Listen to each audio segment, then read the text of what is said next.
Ciao.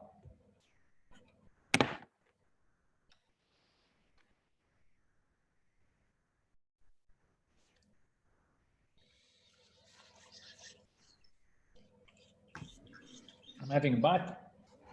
How's it? Hi, Pepe and Gareth. How are you doing? Good, man. Good. How are you, Preetesh? Great, great. Thank you. Thank you both for joining us. And I know how busy you both are, so really, really appreciate this. I'm just going to make sure that we're recording. Yes, we are. And that's fantastic. So just to let you know, we have about 60 participants already. We're fully booked for today and we're climbing steadily to our maximum mark. So fully booked and looking forward to chatting to a lot of amazing people today. So it should be a good one. Awesome. Yeah, I must say, it's actually, it makes for a welcome break when you spend all day in meetings. To have a time to chat and have a coffee with you is actually pretty cool and feel a bit connected to the community. I know. You know, one of the good things about this is obviously, and this community is growing and our numbers are going up. So we're going to have some amazing chats. But just to give you a bit of background as well, Gareth and Pepe, why we started this as well is because, you know, we should be doing this face to face, sitting down over lunch or a coffee somewhere, or maybe me squatting at the Joe Public offices, because that was my dream, to come and sit at your offices and have this chat. And instead, what COVID-19's done is it's stuck us all in our own homes. So instead of me coming and finding an excuse to visit you, we're going to do it over Zoom and let the entire industry basically eavesdrop on our conversation today. But I must say, I think this tech is super efficient. I mean, there was a panel discussion we had on Tuesday between Amasa and the ACA. And I mean, obviously, it's all about what actions come out of it. But it was a really constructive dialogue, very authentic, between the ACA and MASA, which never ever happened. So I think, I mean, we all know it's going to change in the future, but I think there's, I mean, this tech is actually super efficient, and arranging massive conferences to do this is also not that easy. So I think the Loeries should think, I do think it's a good idea for the Loeries to think about long term. Is keeping these forums going even when we move out of COVID, and maybe even keep them virtual, because everybody can just sit at the office, sit at home and listen in. Yeah, I think I'm very keen on doing that as well. So I think what's great is it allows people to come in really quickly, and there's no geographic limitation. So today we have attendees from across Africa and the Middle East. So some in Nigeria, Ghana. We have, and I'm going through our list and having a look as well, we have people from Turkey. In fact, I want to say hello to a few people. So Garrett, fellow board member, Gabby De Abro is online as well, Grace Cooper, Greg Davies, Harvard Letsuela, who always attends, who's amazing. We have Karthi Subin from the Loeries team as well, Bungani Kumalo. So we have a lot of amazing people who have made the time today to attend. Great. So thanks, bud. Pepe, I'm going to unmute you because I think you're mute at the moment. But just to share some stuff, just starting off as well, is if anyone does want to share anything from our chat today, you can use our hashtags, which is hashtag Loeries Creative Hour, Create Change, and hashtag Beyond COVID. And one of the key things, just to give you a little bit more background in terms of why we're doing this, you know, the challenge of COVID-19 has been immense on our industry. And as the Loeries, we're doing everything that we can to try and support the industry to this time. We're all in this together, and we've got to work together and find solutions together. And that's why these platforms exist. The other thing that we're obviously trying to do as well is to support the industries to make entries free this year. So it's never happened before. The first time in our history, you'll be able to get your Loeries entries in, regardless of whether you're a small agency or a big multinational agency. And you have to do that by the 15th of June. So go to www.loeries.com. By the 15th of June, get your entries in, and yeah, we're going to have quite a diverse and exciting lineup this year. So I also want to give a little bit of background. Everyone knows Gareth and Pepe, but I had to go and do my little write-up. So mind me as I look to the side when I need to read this. So for those of you who need a little bit of introduction, Pepe Marais is the Group Chief Creative Officer and co-founder of Joe Public United. He's chairman of One School at a Time. He's a closet Afrikaans rocker. These are all words from their social media, so I stole everything off there. author of the amazing book, Growing Greatness, humanitarian at heart, and his core interest is the growth of people. Gareth Leck is the group CEO and co-founder of Joe Public United. He's a Loeries board member who I've had the honor to chat with quite a few times, which has been great. And he says on his social media that he loves the business of creativity and the creativity of business. Now, both Gareth and Pepe have founded an amazing organization, amazing agency called Joe Public United. It was founded in 1998, and it grew into Joe Public United in 2007, making this brand and communication group one of South Africa's largest 100% independently owned advertising agencies. It's a purpose-driven group that exists to be fertile soil that grows their people, clients, and country, which I love the sentiment. The group's service offering is through its various specialist company, and the group also has African and European partners and affiliates in 14 different countries. I'm sure that's probably growing every day, Gareth, if you look at it. I mean, your affiliate list must be quite massive at this rate. Look, I must be honest, Africa, I mean, it's more of an affiliate relationship we have. But I mean, the European office is quite an exciting one, where they are based on our original model, takeaway advertising, and actually doing incredible things in Amsterdam. They were voted as Agency of the Year last year, and so yeah, I mean, but the intention was always to grow the Joe Public brand into other markets and into other parts of the world. We had a workshop some time ago, and it has manifested to some degree, but I think there's a lot of scope for it to grow bigger in time.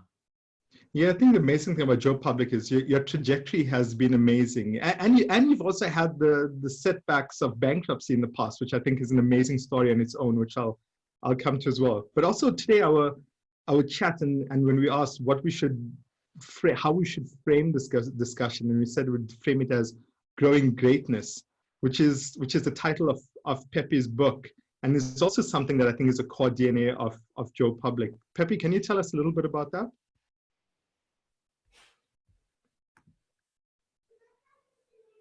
I think we've lost Pepe. Is he frozen? He might be frozen. If anyone can see Pepe, drop us a message, because I think I've just lost.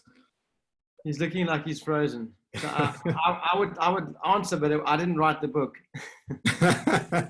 Well, which means Gareth, I guess we all want to know, while Pepe joins back in, is when is the book from Gareth Leck coming out? When is Gareth Leck's story coming out?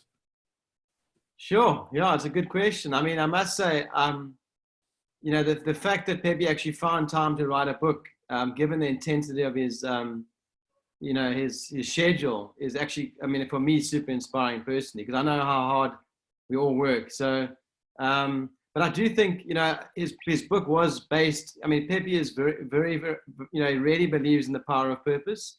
And I think that is what was the inspiration behind his book.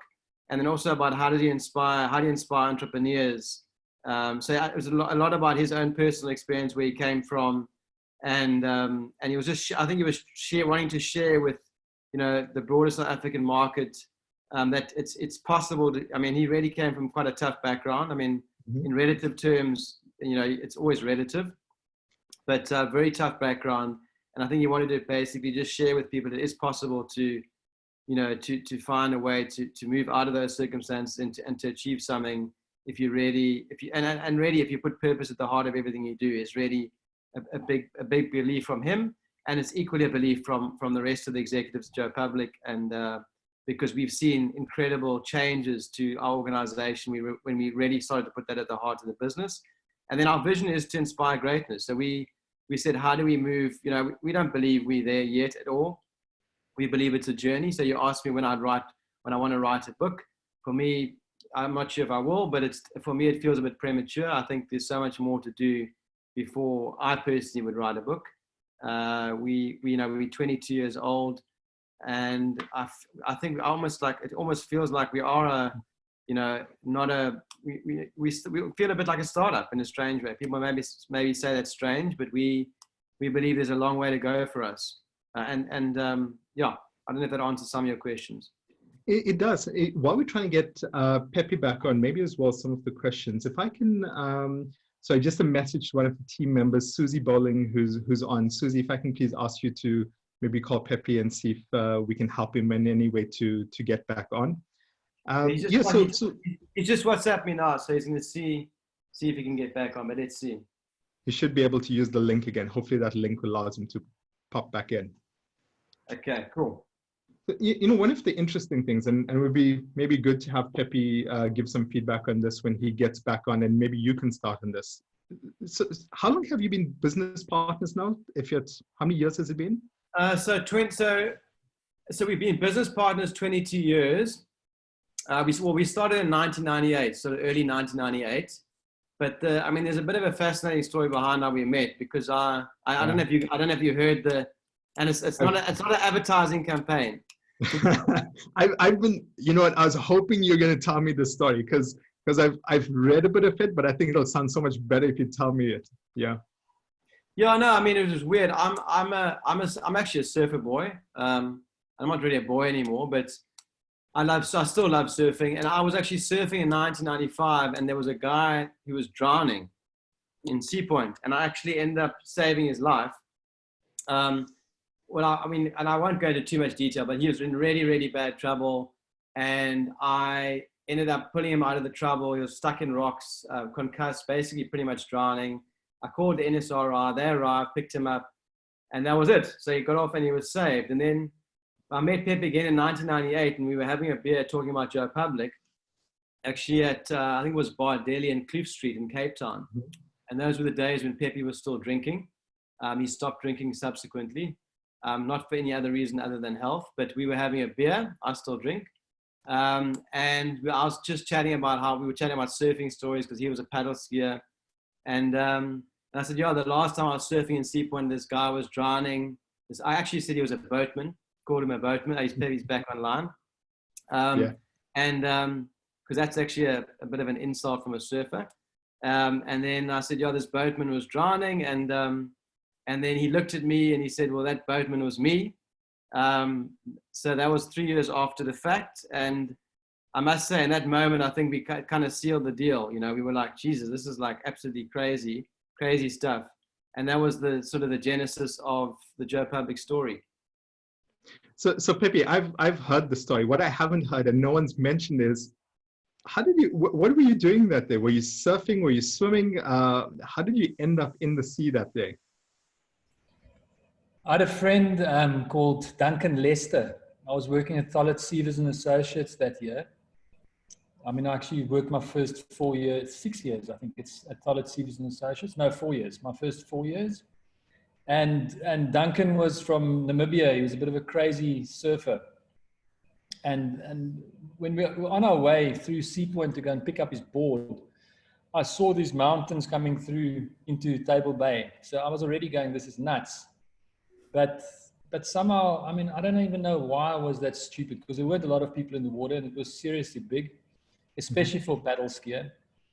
But because he went in, I went in. And I suppose when you start unraveling it, there's so many little moments that sort of leads towards where we are today. It's actually quite incredible how perfect life is. Because even if I go further back to Duncan and Gareth, then in Standard 7, my uncle said to me that he picked up this old paddle ski. It was called a Gopher. And he said, if I can get above 60% at school, he'll give me this paddle ski. And it motivated me to get above 60% in Standard 7, which was at grade 9. So even that moment would never have gotten me into paddle skiing, would never have got me to meet Gareth. So it's very synchronicity is real. Yeah, it's quite amazing. And maybe the next part of that story that I haven't read, I haven't been able to find anyways. How did you come together 3 years later? Was this just did somebody introduce you? Was this just, how did you get to the point where the two of you decided that we're going to meet, two strangers are going to meet and have a discussion about starting a business? Pepe, do you want to? Yeah, so I suppose, you know, advertising is a very strange business. And today, I suppose back then, but I'm becoming more and more conscious of how we call the business people on the business side, the business people, and on the other side, the creative people are the creative people.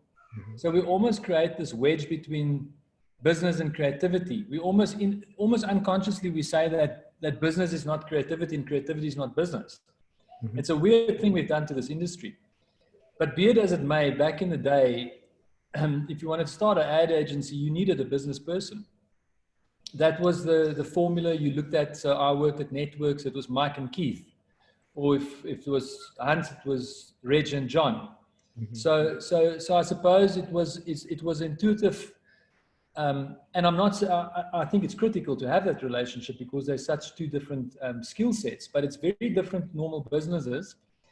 So I suppose there was that need to have a business partner, because if you start the business as just creative people, it might fail. And thank God for that, because I can tell you the position we are in today, if it was not for Gareth's way of being super frugal, dealing with the business, which is part of his responsibility among others, we wouldn't be where we are today. You know, I am very good. I mean, I'm an entrepreneur, but my heart is in creativity. So I don't care about money.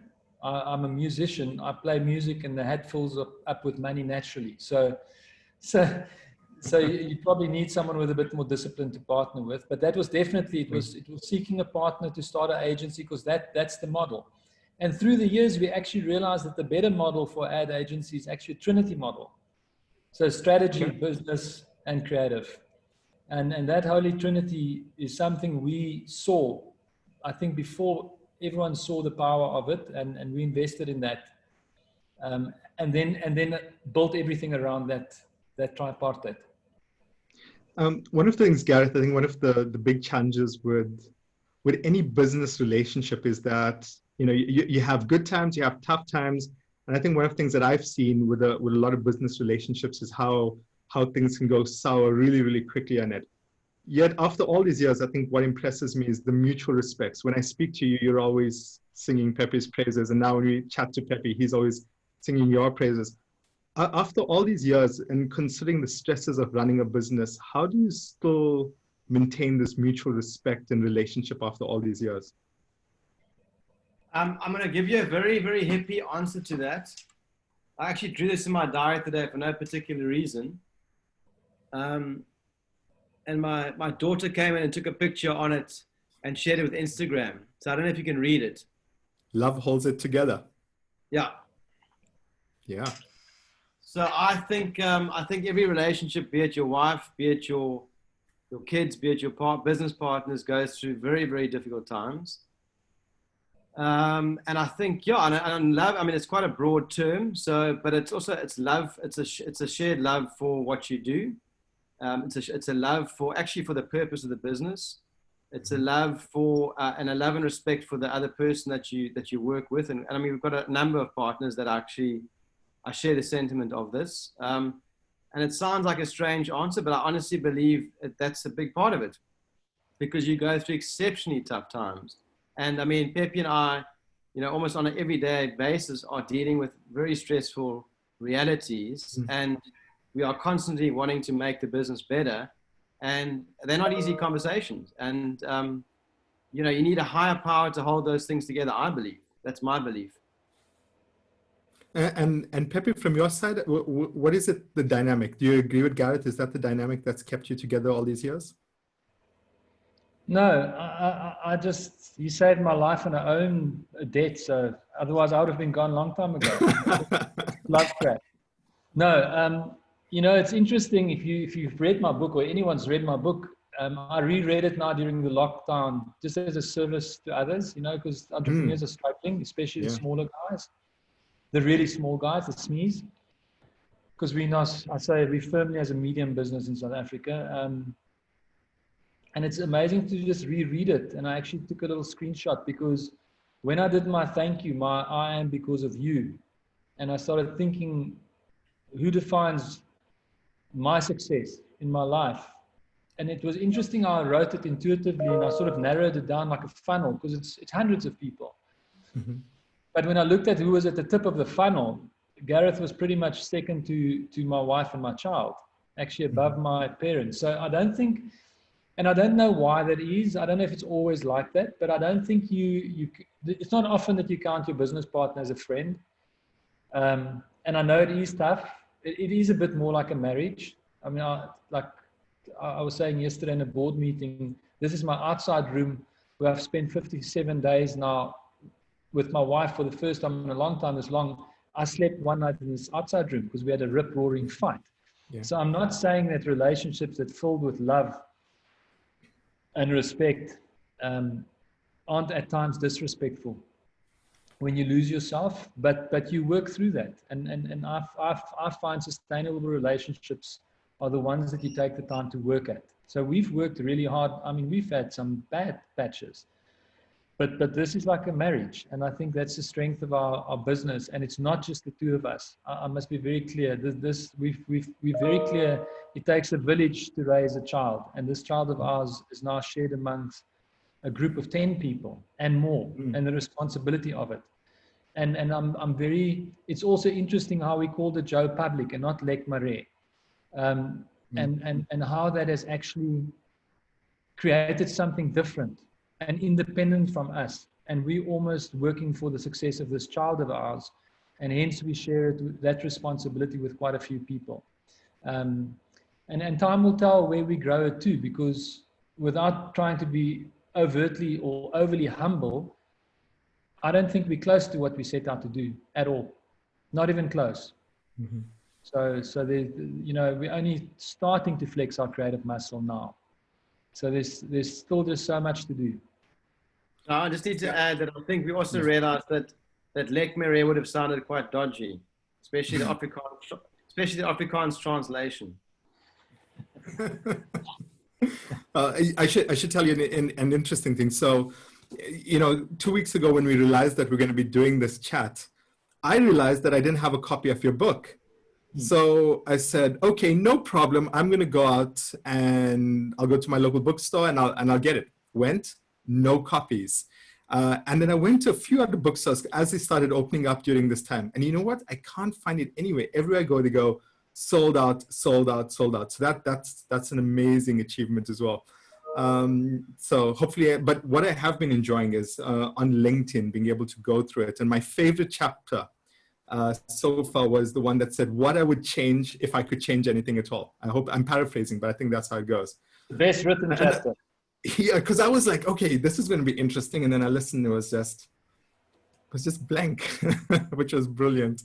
Gareth, I mean, in terms of just having a look, and you're mentioning about tough times as well, and love's holding it together.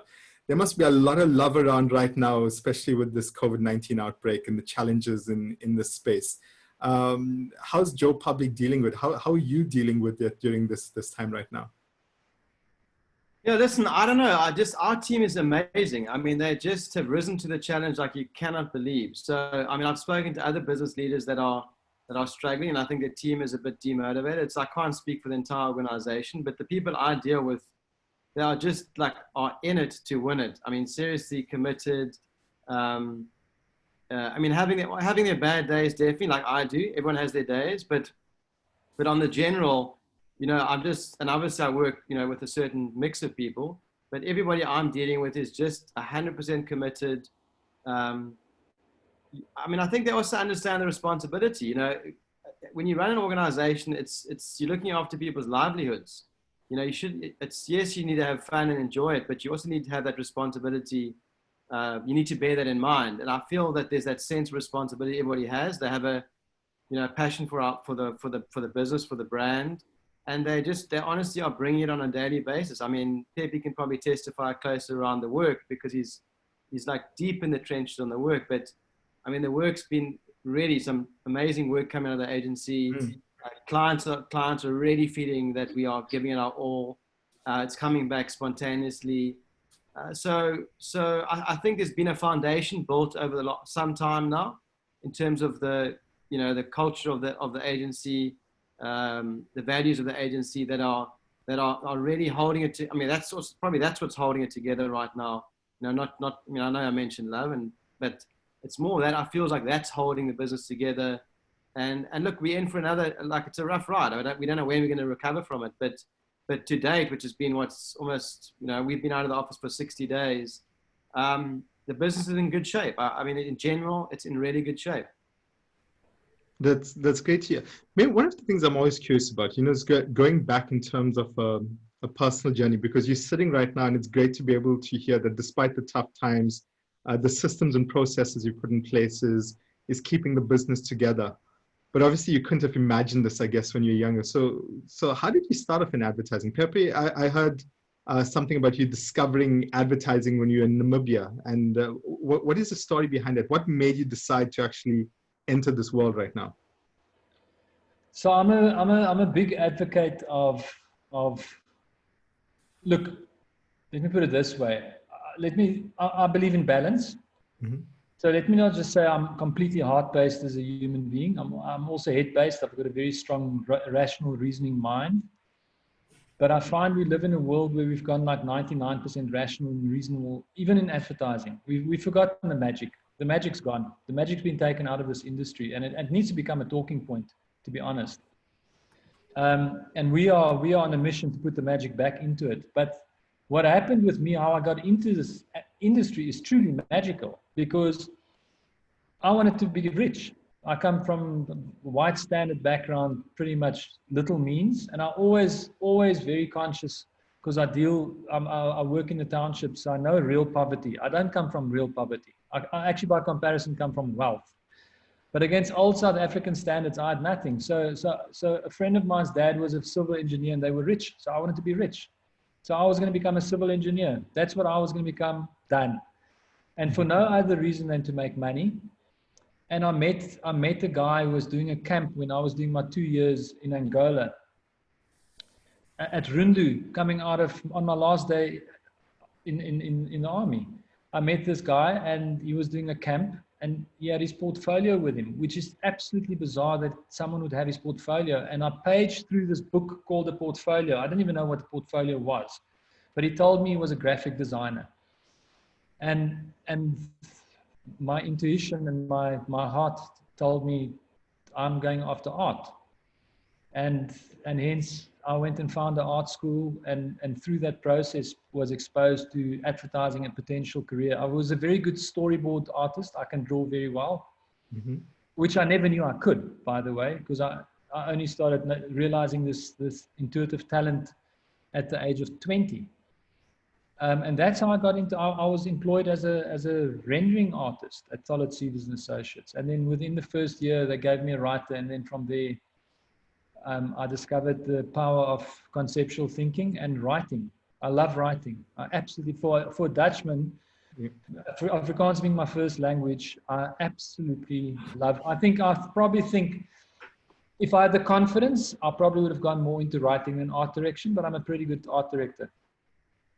And that's how I got into it. And it's 30 years later, but and that's why I keep on saying now we're starting to see we can do stuff, because it took so long for us to build ourselves through the leagues into the A League, and to have the clients that are actually starting to give us permission to fledge our muscles, like the net banks, who's allowed us to do one of our best pieces of work last year, and I can mention a host. I can mention them all. We've got a whole bunch now that's starting to buy creativity.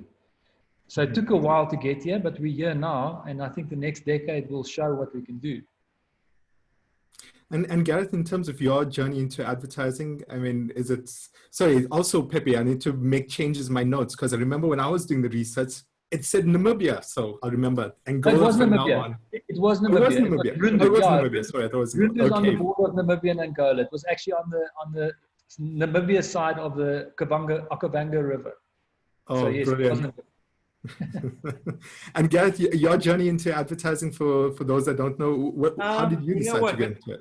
When I was at school, I was actually one of the top graphic design students I was at Rondebosch Boys High, and I loved graphic design. And then I did an accounts degree. I won't blame anybody, but I chose to do an accounts degree at UCT to get into business. And I absolutely hated it. I think I actually was in depression in those years.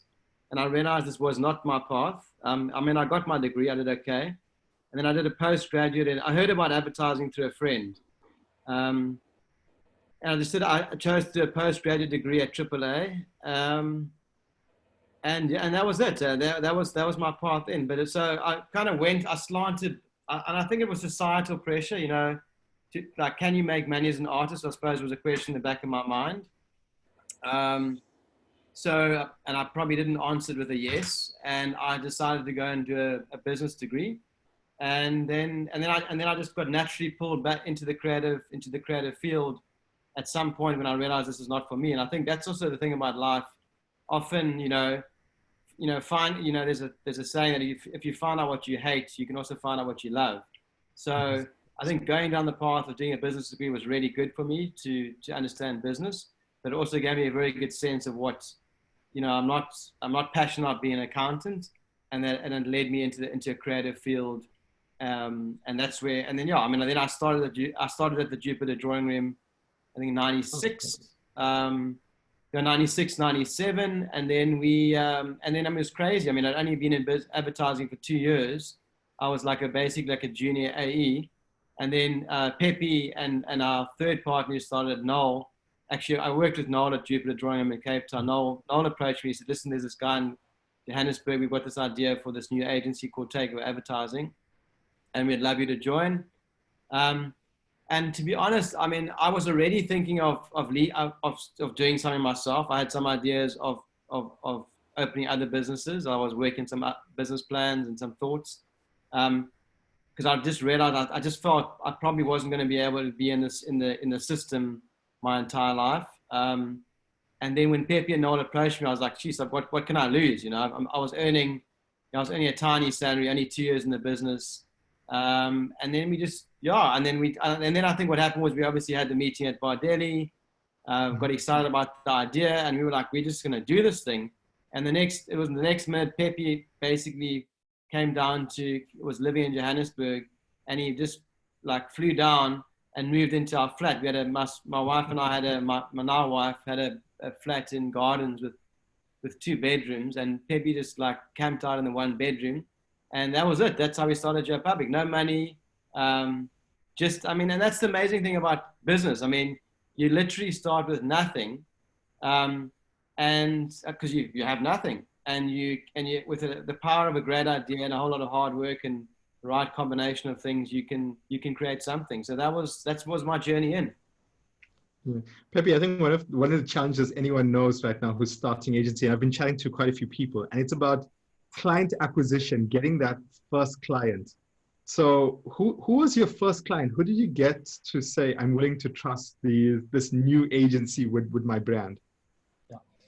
So I want to share very quickly 2 things, because the one is a bit of a caveat to the other one. But I was in a radio interview a few years ago, and it must have been about 2015, about 3 years after we won Nedbank. And a young startup entrepreneur was being interviewed by Ashraf. And he saw me sitting outside, and he knew who I was. So he said, it's as a startup, because, Nedbank don't just walk into my business and into my office and give me their business. And I shot a little WhatsApp to Ashraf and said to him, maybe you should just tell the chappie that we worked 12 years from the E League to the D League, to the C League, to the B League, to finally get into the A League. So I just think for people who want to start a business, prepare yourself for the famous saying that says it takes 17 years to become an overnight success. So this thing about trying to be successful quickly, that's an outlier thing. It happens sometimes authentically, it happens sometimes through shenanigans. The road to success is a long one, and the road is actually far more enriching than the pot of gold at the end of that road. But our first client was a guy by the name of Jick McKenzie, Alistair McKenzie. He had a brand called Full House.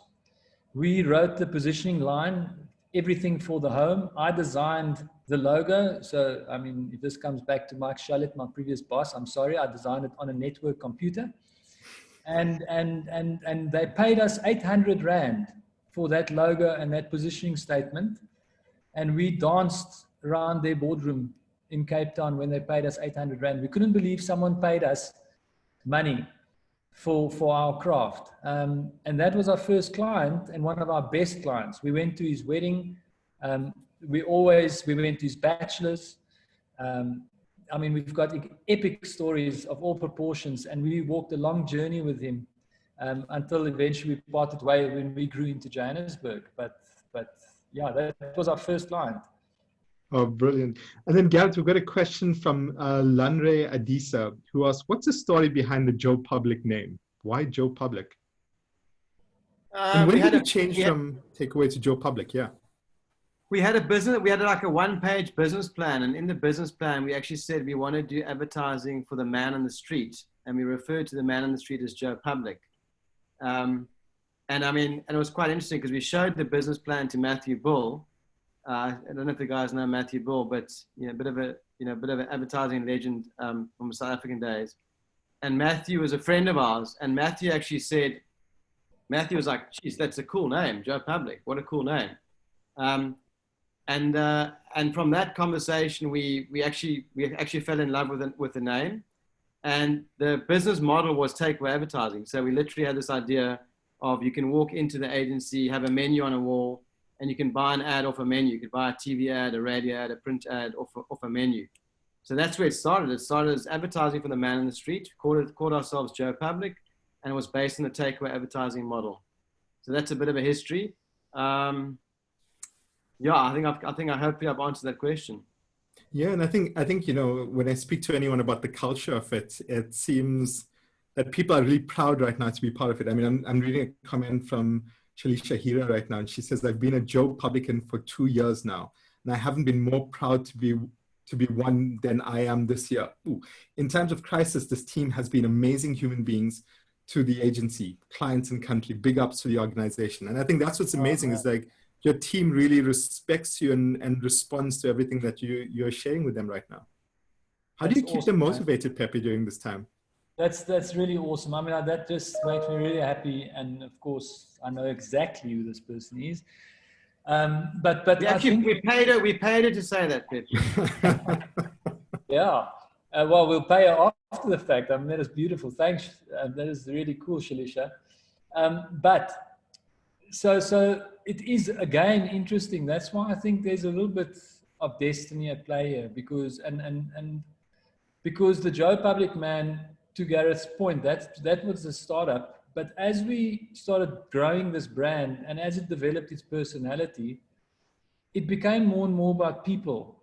And I mean, we always joke and we say, and whenever we're all over the world, we take snapshots of toilet signs and send it back to the team on our hotline and saying, hey, it's a sign, because our logo is seen more than the Coca-Cola logo all over the world.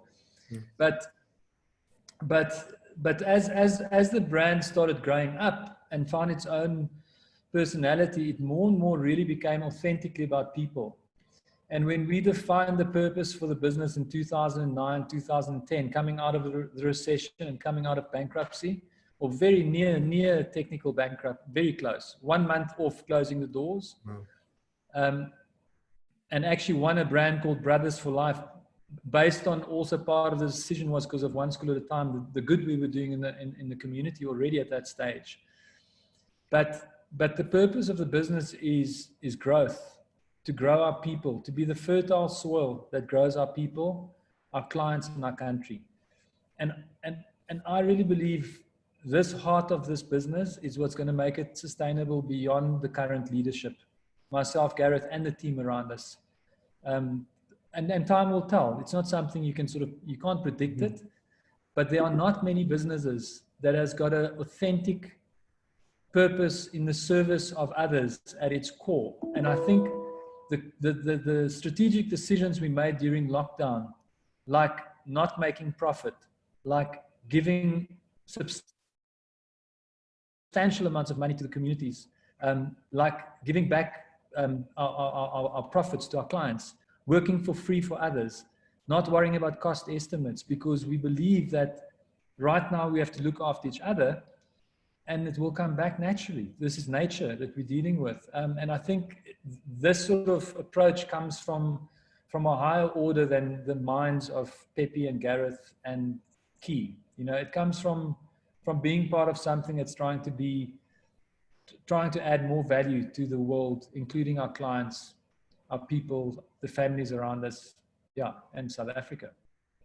And I think one of the things as well that I saw that was commendable is that also you've donated a third of your salary to the Solidarity Fund as well, which I think is amazing in terms of being able to do that in this time. And you know, as you take people on this journey, a lot of people who start off businesses, not just agencies, but any businesses whatsoever, the big challenge is that they're great at the craft and they're great at what they do. And as they find that they need to add more people into that ecosystem, it's the time with the people tends to take away from the work that they do. And the challenges are sometimes hiring people who don't see your vision, or you bring them into the organization and hinder that vision. I'm sure that's tough. Gareth, how do you cope with that? Do you still have times where you get people into the Joe Public ecosystem and sometimes they just don't fit? And what do you do in situations like that? Look, I mean, it's a bit of the system kind of sorts itself out. I mean, Pepe talked about a higher order, almost, I mean, and I think an organization does become a bit like it, almost in a higher order. It's beyond one or two people. And it becomes its own being in a way. And it's a bit, I think it is a bit like, it's almost like the being rejects, rejects the people that aren't right for. I don't want to get too sort of heavy here, but it just doesn't work. You quickly tell if somebody's aligned to what we're trying to do, and whether it's going to work out or not. And eventually it sorts itself out. The right people stay, and you could also say the right people leave, because maybe the environment's not right for them. It goes both ways. But I think if you have a strong enough culture and you put the right measures in place to keep it on track, it sorts itself out, to be honest. And it's painful. I mean, sorry, just to add, it's not it's not like it's an easy process. It's painful because there's human beings involved. It's not like we just this cold corporation that just, discards people. But so it's painful, but it's just the way it is, and it's the way it has to be to make the bigger picture work in the long term. Completely agree. I think, it's painful for any organization, and I'm sure, especially for Joe Public, having such a people-centered ideology, it's equally as painful as well. I think one of the other things that I have so many questions, maybe I should take a question quickly. So this is from Donovan Vadivelo. He asks, given the greatness key and the quote from Pepe, the power of great ideas, to what sector, faculty, division will this creativity be directed beyond COVID? So I think the key thinking here is, Pepe, who wants to know, is there going to be a change? Where are you going to focus creativity post this time? So I just want to quantify greatness quickly. So the purpose of the business is growth. So fertile soil that grows our people, our clients, and our country. And then once we had that as a platform, we started working on what the vision is. And that's where the greatness came in, just meaning the best that people can be. Mm-hmm. And it's interesting because my personal learning on this journey is that, business school actually teaches that business starts with vision. And my personal belief is it doesn't. When you start with a vision, your vision is 9 out of 10 times self-serving. Mm-hmm. But when you start with purpose and base your vision on purpose, it's all about service of others, all about that. Whether you always deliver on that, that's not irrelevant, but the first step is to have that in place and then work towards delivering on it, which we don't always do, but we strive to. And at least there's a strive. Where we'd be focusing on are various areas. So number one, of course, our product is marketing campaigns for our clients. Mm-hmm. I'm astounded that Millward Brown will go out and actually advocate to clients that creativity has declined. Because factually, based on research, creativity that used to work 12 times more than the wallpaper that we see 90% of the time out there, 12 times more, has now declined to 4 times more. So whether that's a negative or a good or bad thing, I mean, obviously it's a good thing. It's 400% more effective than wallpaper. So why would you not be creative? So our absolute mission within COVID and coming out of COVID is going to bring creativity back into this industry at the highest level. And why? Because it delivers on our second pillar of growth of our clients' business. How else do we assist them in growth if the campaigns we do is not even talked about at a board level, at the boardroom table? You know, if the CEO is not aware that we're doing stuff, what are we doing for our clients? That's our number one mandate. The greatness is going to come out in how great we can do the work for our clients to assist in their growth. And I think a second area of focus of our business is going to be to bring this aspect of purpose. We've developed a methodology and a tool called Growth Compass, and we want to take this to corporates as a value add to businesses because purpose gives a business absolute clarity, and it gives the people in organizations something to believe in beyond the bottom line. And I think a third pillar that we really align with growth of our country, we've been for more than a decade now, and maybe it doesn't always look like it, but we've been working very hard on creating a very diverse organization, a very, very diverse organization. And I think the market are going to start to see that our work are speaking more mass consumer language than minority elitist language. Our work is going to be more represented because our people are more represented of the market. And I would say that's going to be our three key areas. And secondary to that, we are probably going to look coming out of COVID to expand our footprint as a business, and look for opportunities beyond the current market. But right now, the key focus is greatness of our product, greatness of alternative value adds to our clients to help them grow, and uplifting our people every day to be better than their best and then better. And do you find that coming out of, maybe Gareth, you can answer this, especially with this need for greater creativity, and especially in the environment we are right now, do you find that being an independent agency gives you greater agility and a greater ability just to react to what's happening in the market and to act for change within this market? Look, it's actually quite hard to comment because if you look at the world rankings, okay, I mean, we looked at them recently. You know, in the top 50 in the WARC rankings, the top 50 best creative agencies in the world, the majority are multinationals. There's a couple of independents. I mean, there's probably about, I looked at it, there's about 10 independents. We actually currently rank number 49 in the world. So to say that you can only be creative as an independent goes against those rankings. And if I look at some of the work I've seen, you know, I've been scanning the work out there around COVID, there's some incredible work being done by non-independents. So, I mean, yeah, I mean, that's why when I answer, I must answer with respect to those agencies that are doing that kind of work because they're doing the work. What I can say is we were part of a multinational, and we were with IPG and FCB for about 9 years, or 2001 to 2009, 8 years. And all I know is the environment that we're in now is an environment that for us is a much better environment for us to create within. That's my comment. And I mean, the speed at which the guys are working, and it's incredible to see. I mean, we're doing campaigns on Nedbank, you know, turnarounds of a couple of days on TV ads. We did a campaign for SA Breweries recently, you know, from strategy approval to creative presentation. I think it was 2 days. We were in market by the Friday. So yeah, I mean, we're getting stuff out, and it's high caliber. So we're doing it, and our environment's allowing for it. Great. I want to be a little bit self-indulgent. We've got about probably another 5 more minutes left before we have to end. Pepe, do you remember your first Loeries Awards and the first one that you ever attended? Everyone laughs at this question. I'm like, yes, when was that? My first one would have been Network, 1996. Would have been 1996, and I would have not won anything because I came off Thalit Sealers. Look, Matthew was at Thalit. That's why I built my relationship with Matthew Bull. And I started doing really good work there personally. And of course, I can't say I did. Me and my writer, or whoever I worked with, like, you know, creativity is such a consensus thing. This thing of thinking you alone, and I mean, it's such rubbish.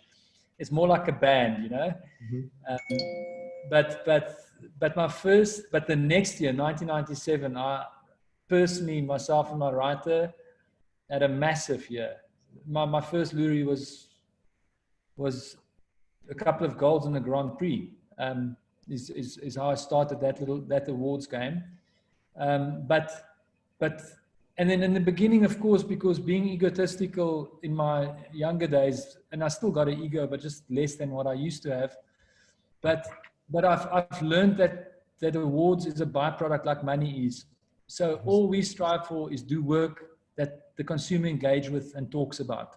If we get people loving our work in the market, we are obsessed about, and we find that high caliber Loerie award winning work. In fact, it's a fact. I've got a case study on that now. That the work that doesn't win Loeries doesn't create talkability, not at all. So the level, and I'm going to put data behind this because I'm now becoming a bit data obsessed. But it's an absolute fact. If there's any marketer listening, your agencies has to win awards because that's the work that works. This nonsense that we're doing it for our egos and all, that's utter rubbish.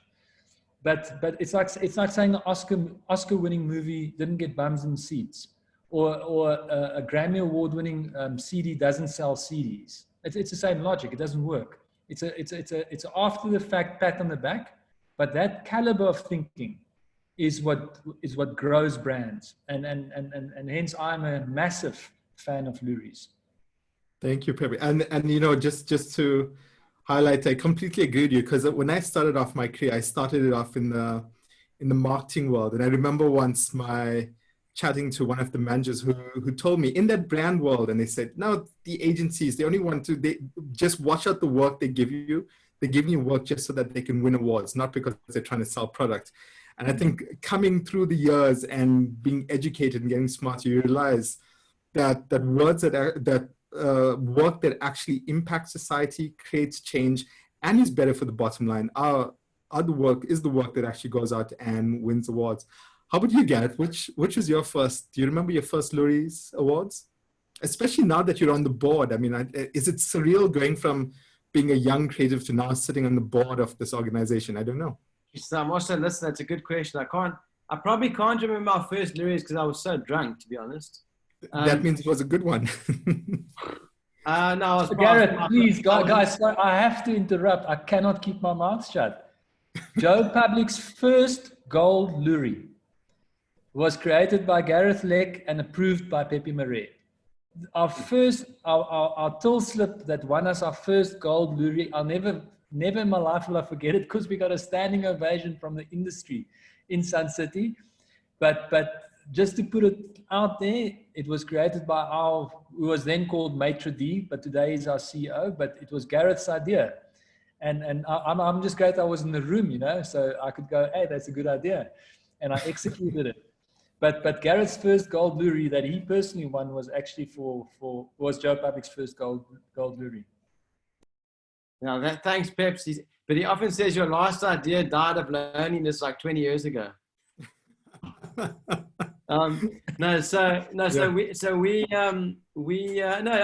with the Jupiter drawing room, and it was, yeah, you're right. I mean, it's pretty surreal to be, it's to be on the board and you know, back in those days. But I mean, I think the spirit was amazing then when I first went to it, and the spirit's been amazing since. So I agree with Pepe. I mean, it's foundational to our business to celebrate award-winning creative. And there's another number of surveys on it. I mean, McKinsey did a study that said the Cannes award-winning work is 7 times more effective than non-Cannes winning work. So the evidence is all there. I mean, I think it's awesome. So yeah, I love the Loeries. They're amazing. Great, thanks, Gareth. And Gareth, you know, I mean, you were part of the decision to make the Loeries free this year, which is a big decision. So why do you think this is going to make such a big impact on the industry this year? I think it was your idea, actually. So why don't you claim this idea? I think it's the board's idea. Well, I think it was your idea. I think we just approved the idea. but I think that the world needs a bit of hope right now. The world needs a bit of something to celebrate. So I think that's probably for me, what's the most amazing. And I mean, everybody's still working. I mean, everybody's all the companies are still going, we're all producing work. So why not have the awards? And I mean, it's an amazing gesture. So well done to you. Well, it's always a team effort. I think I'm going to say it's us as the board, the Loeries team, everyone's involved, because you got to have support behind any idea for it to work out. And Pepe, for you, in terms of free entries in the Loeries this year, how do you think that's going to actually help the industry? Look, I mean, I think it's going to help us financially. That's about the only thing, because we would have done it with or without it. Mm-hmm. But financially, it's going to help the industry in this tough time. And that's why I think it's such a good gesture as an awards show. The thing I think we as agencies must watch out for is we mustn't now suddenly start throwing every single piece of work there. Because I think if we now suddenly abuse this offering by entering work that we know is not of the standard, I would say, please, well, my directive to myself and our creative directors is to still select the work we would enter in a paying year, because there's still judges that has to sift through the work, and we'd rather want to honor the good work to be recognized than tire people out and making secondary judgments. But other than that, I think from a financial point of view, it's going to help the industry massively, because it is a tough year. And we need to celebrate creativity. We have to celebrate creativity. I mean, this is what we are actually about as an industry. We're not a service industry. We're a product industry. We're not a process industry. We're a product industry. And I think we've forgotten that. And the Loeries actually respects that aspect of the industry. And I must say, it's amazing to see more and more clients every year coming there, and more of a belief building around creativity. Great. Pepe and Gareth, thank you for your time. We've basically run out of time, but maybe just some parting words. I mean, it's a tough time for everyone across Africa and the Middle East right now in the agency environment. Gareth, do you have any words of support, any last words to anyone who's joined today? Sure. Yeah, it's a tough question, because it's a tough time, but I just think, you know, I mean, I look at I look how with my family, how much closer I've got to my family. We're going for walks in the morning together every morning. So there's moments of sort of very unique things happening right now for me as a human being. I'm seeing incredible, I'm seeing the team just rise to the challenges. I mean, I honestly do believe our Joe Public's going to come out of this stronger and better than ever before.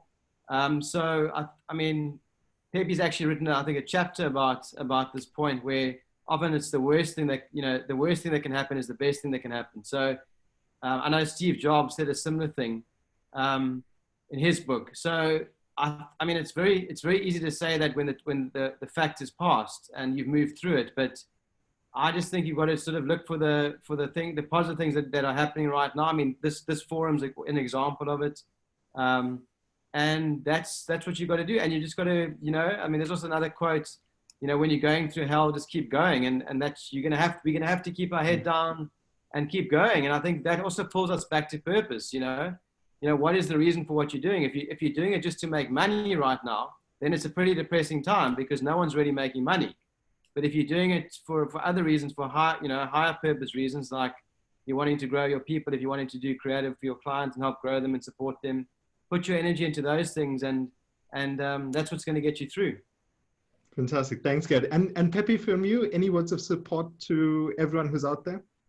Yeah, I'll just dovetail into Gareth's last statement. You know, I've spent more than 10,000 hours on the subject of purpose. And I'm actually on a journey towards obtaining a PhD to put data behind purpose, like on the side, a bit of a side endeavor. But I can honestly say, in this time, now is the time. The world is changing, and it's needing a new way of being. And I think now's the time. If you're just in a business and it's not your business, maybe start seeking what is your greater purpose in this world. And I'm not saying it lightly. People think purpose is this heavy thing. I've got zero anxiety. For someone who suffered from social phobia for 20 years of my career, to have zero anxiety, that's based because I've got clarity of purpose on a personal level. And I really think if you're a business owner, start really digging and finding out your greater reason for being in this world right now. Because I think if you can go forward and actually deliver on that, and that's going to be the thing, to deliver on it. I think we are going to deliver on our purpose getting out of COVID, and we're going to lead the way on purpose. But that will be my best and most sincerest advice. I cannot advocate enough how powerful this is as a belief and as a methodology in business and in personal life. Fantastic. Gareth and Pepe, thank you so much for your time. This means a lot. I think we went a bit over, and I haven't even gotten through most of my questions. Wish I had have so many more questions for the both of you. But I think if anyone wants more information, go to joepublicunited.co.za to find out more about the business and amazing work that Joe Public's doing. This chat will be available on YouTube within the next few days. Also, what's exciting is the Loeries and the Creative Circle are working together to bring Open Chair back. So we're going to get some really, really great mentors and great mentees to help women in the industry and to break through and ensure that there's face time for new entrants in the industry with some of the senior leaders as well. So it's going to be an amazing initiative. That's happening next week. Look out on social media for more information. And Loeries entries are free. Just a reminder, entries close June 15th. So please get your entries in ASAP. Thanks again, Gareth and Pepe. Appreciate the time. Thanks so much. All the best. Take care. Cheers. Cheers.